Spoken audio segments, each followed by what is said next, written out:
ورسره دلچسپي ښکارېدل هغه عنوان باید تاسې څه کړئ انتخاب کړئ چې هغه select the most interest to you. اوس نو هغه عنوان کې چې تاسو ډېر زیات علاقه لرئ هغه عنوان تاسې څه کوئ انتخابوئ. په څلورم سټیج یا څلورم سټیپ یا څلورمه مرحله کې به له ځان لپاره ځینې پوښتنې تاسې راپورته کړئ چې دا پوښتنې داسې پوښتنې وي چې حل سوي نه وي او ستاسې د څېړنې مطابق وي. د research questions د ځان سره به جوړوي تاسې چې تر څو هغه پوښتنې خپله ستاسې پرابلم کریټ کوي. بعد له هغه نه کله چې دا پوښتنې تاسې کریټ کړلې له ځانه سره بل آخري سټیج یې دا دی یا پنځم سټیج یې دا دی چې تاسې objectives ډیزاین کړئ. objectives معنا موخې. اوس وخت چې پوښتنې زه لرم بیا به نو زه راولاړېږم موخې ډیزاینوم ورته ګورم چې زما موخې به دا وي چې دغه پوښتنو ته ځواب حاصل سي. ولې که چیرې دا شان خاکه په ذهن کې موجود ونه اوسي هغه ډېر سپیسیفیک پرابلم سټیټمنټ جوړول هم څه ناڅه ستونزمن او مشکل ایجادوي.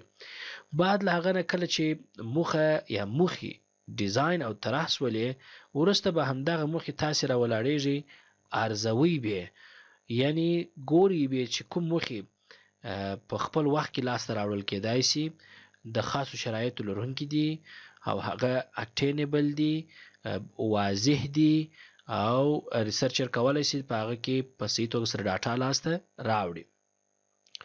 دا ټول شرایط به په شپږم سټیج کې ورباندې اپلای کړي چې ستاسې objectives په دې مرحله کې اساس کیږي.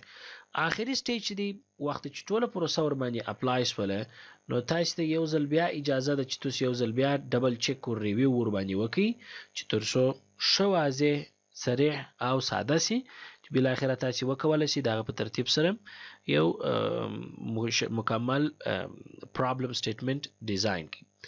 موږ او تاسو بدل ته راسو یو عملی مثال به درکړو. تاسو ته په پی پی ټي کې درې عملی مثالونه درکول شوي دي ولې موږ او تاسو بدل ته یو پریکټیکل مثال ور باندې حل کړو. که چیرې یو مثال زه راواخلم دا سټیپ نمبر 1 زه یاد کړم. یو مثال ما سټیپ نمبر 1 کې تاسو ته ویلي و چې آیډنټیفاید یعنی کوم سبجیکټ ایریا چې تاسو لري هغه باید تاسو مشخصه کړئ. اوس نو په دې ساحه کې زه یو عنوان باندې کار کوم چې هغه fertility and mortality ده. وختي ما یادوري وکړه کله چې د اولاد د پیدایش په وخت کې خپل اولاد وفات کیږي دا فرټیلیټي ده او کله چې بیا مور وفات کیږي دا مورټیلیټي ده. د دې دواړو څخه دغه سبجیکټ ایریا کې زه ډېره علاقه ده. مثلا زما که زه راولاړ سم دلته بل رنګ کار کوم نور به هم ښه واضح سي. دا به زه یاد کړم په دې ځای کې فرټیلیټي او مورټیلیټي دا دوه عنوانه چې دي په دې ځای کې مشخص وله. بل سټیپ ته چې زه ځم نو زه به راولاړېږم لیکم په دې ځای کې سټیپ نمبر 2. په سټیپ نمبر 2 کې بیا ما تاسو ته ویلي و چې ډیسیکټ دی یعنی نور بیا هم کوچنی کوي دا جز به نور هم څه کیږي وړوکی کیږي. په ډیسیکټ کې بیا تاسو راولاړېږئ همدغه مورټالیټي او فرټیلیټي ته به مختلفې ساحې ورکوي. د مثال په توګه یو چې زه غواړم په دې کې کار وکړم هغه ټرینډز دی یعنی لوړوالی کچې او کښتهوالي کچې هغه د کچې اندازه یې معلومیږي. ټرینډز ان اف زه به شارټکټ ولیکم چې اف معنا فرټیلیټي او ام معنا مورټالیټي. په دې کې دغه جهت کم لوري ته دی کم یو ډیر دی کم یو لږ دی. وروسته تر هغه وجوبات چې شي دي د څه له وجې څخه دا رامنځته کیږي ډیټرمیننټس دي بیا په همدغه ځای کې په فرټیلیټي او مورټالیټي کې. دریم چې دی ارتباط دی ریلیشنشپ دی د چا په منځ کې د فرټیلیټي او مورټالیټي په منځ کې. زه غواړم دا هغه کوچني کوچني ساحې دي چې دا لوړ عنوان مې نور هم پر برخو باندې مات کړي. مثلا زه راولاړېږم د صحت د خدماتو او یا په تاسو پر زه د صحت خدمات ما ټارګټ وټاکي. زه غواړم د دې اثر پر فرټیلیټي او مورټالیټي سره یا مثلا غواړم داسې نوزي په ترتیب سره چې ارسونه تاسو د عنوان نور سپیسیفیک کولی شي پر هغه ترتیب سره تاسو ځئ. دریم سټیج ته که چیرې زه ولاړ سم همدا نو زه راولاړېږم دلته لیکم سټیپ نمبر 3 چې موږ او ستاسو لپاره اوس نو سلیکټ دی. زه اوس دا حالت راورسېدلم چې زه باید عنوان له ځان لپاره په همدغه ایریاو کې څه کار ورباندې کوم انتخاب کوم. مثلا زما لپاره دغه دریم عنوان قابل د قبول دی. زه هم د دې دواړو په منځ کې زه ارتباط غواړم. relationship between fertility and mortality دا زما لپاره قابل د قبول شو. پر دغه عنوان باندې زه غواړم چې خپل ریسرچ وکم او پرابلم سټیټمنټ په دغه برخه کې زه جوړ کم او بالاخره مخ ته پر ولاړ سم. راځئ تاسې چونکې دا اوه سټیپه دي نو په دې ځای کې به تاسې بیا راولاړېږئ څلورم سټیپ هم لیکئ. څلورم سټیپ ستاسې چې واضح و پوښتنې باید تاسې ایجاد کړئ. ما تاسې ته لیکلي وه چې ریز کوېسچنز ځینې پوښتنې دي هغه پوښتنې ته په کتلو سره به ابجکټیوز ایجادېږي. په هغه ترتیب سره به تاسې مخ ته ځئ. دلته که چیرې زه 5 هم ولیکم زموږ پنځم به ابجکټیوز شي. formulate objectives. اوس که چیرې راسو موږ اول پوښتنې ایجاد کو. مثلا چونکې ما ریلیشنشپ وکتی نو زه کولی سم چې یو پوښتنه په دې ترتیب سره مثلا ایجاد کمه چې کله چې مورټالټي کمیږي او فرټیلیټي ته به څه پیښ شي.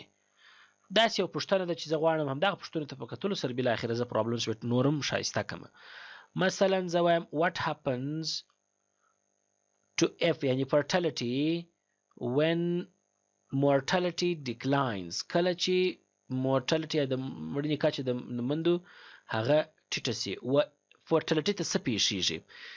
چونکې ما خو نو ځان لپاره ایریا وټاکل چې هغه ارتباط دی نو ځکه دې دواړه زه په هر شي کې مشخص کوم. په همدغه ترتیب سره فاکټورز ګورئ ورباندې ویې څه دا فاکټورونه شته چې د دوی دواړو په منځ کې د دوی درجې یا ټرنډ یې لوړ کړی دی پازیټیو راوستلی دي. داسې نورې پوښتنې هم تاسې کولی شئ په دې ځای کې ایجاد کړئ. د دې څخه وروسته تاسې ابجکټیوز جوړوئ. پر ابجکټیوز به ډېر مشخص بل سلاید هم جوړ شي چې موږ هغه دوه ډوله ابجکټیوز موږ او تاسې ورته لرو چې یو ته ویل کېږي مین ابجکټیوز مشخص ابجکټیوز دي او دوهم ډول ابجکټیوز ته بیا موږ او تاسې وایي سپیسیفیک ابجکټیوز دي یا ډېر ځانګړي او مشخص ابجکټیوز. مین ابجکټیوز کې په دې کې به وروسته دواړې خبرې کوو چې دا د ابجکټیوز سټیټمنټ دی. موږ او تاسې د خپلې څېړنې لپاره موخه او یا موخې ډیزاینوو لیکو یې موخه یا موخې لیکو چې همدغه د پوښتنو ته په کتلو سره په ذهن کې او دغه پرابلم ته په کتلو سره بالاخره هغه جوړیږي. موږ دا راځو چې دا جملې چې همیشه جوړیږي مثلا تاسې باید د یو شي د تجسس لپاره یې هغه مثلا to find out یعنی چې پیدا کو، مثلا to explore، مثلا to examine. په دې ترتیب سره جملې لیکي. to examine the relationship of مثلا fertility and mortality دا عمومي ستاسې هغه ابجکټیو ده چې تاسې راویستله. بیا سپیسیفیک په دې ترتیب سره تاسې نور هم ورکوئ. که چیرې موږ او تاسې راسو سټیپ نمبر 6 ته شپږم سټیپ دی هغه زموږ او ستاسې څه و چې موږ هم نور هم دغه ابجکټیوز یقیني کړو له ځان لپاره چې بالکل زموږ او ستاسې لپاره صحیح دي او بالکل پکار دي یعنی اسس یې کو وی ارزوو. نو په دې ځای کې زه راځې ته اسس کوې چې آیا داسې یو ابجکټیوز خو به نه وي پکښې موجود چې هغه بالکل نه حاصلیږي یعنی موخو ته نه رسېدونکی اوسي. کار یې وګورئ. په دې ځای کې به تاسې څو شیانو ته ګورئ. مثلا ورک دی. په دې ځای کې تاسې راځئ ورک به ګورئ آیا د کار لوړې څنګه دی. ټایم ته ګورئ. تر ټایم را لاندې په همدغه ترتیب سره فاینانشل سورسز ته به ګورئ. داسې ونه سي چې یو ابجکټیو تاسې لیکلی وي او هغه ستاسې مالي توانایي د دې ونه کړی سي چې تاسو هغه لاسته راوړئ او په ترتیب سره داسې نور. سټیپ نمبر 6 څخه وروسته سټیپ نمبر 7 چې دی ډبل چک دی. تاسې به دا ټوله یو ځل وګورئ په ترتیب سره به برابر کړئ. بالاخره کوم غلطي نه و پکښې کې نور نو به تاسې دې ته اماده سي چې ستاسې پرابلم سټیټمنټ په صحیح او سیستماتیکه توګه سره ډیزاین او فارمولیټ سي.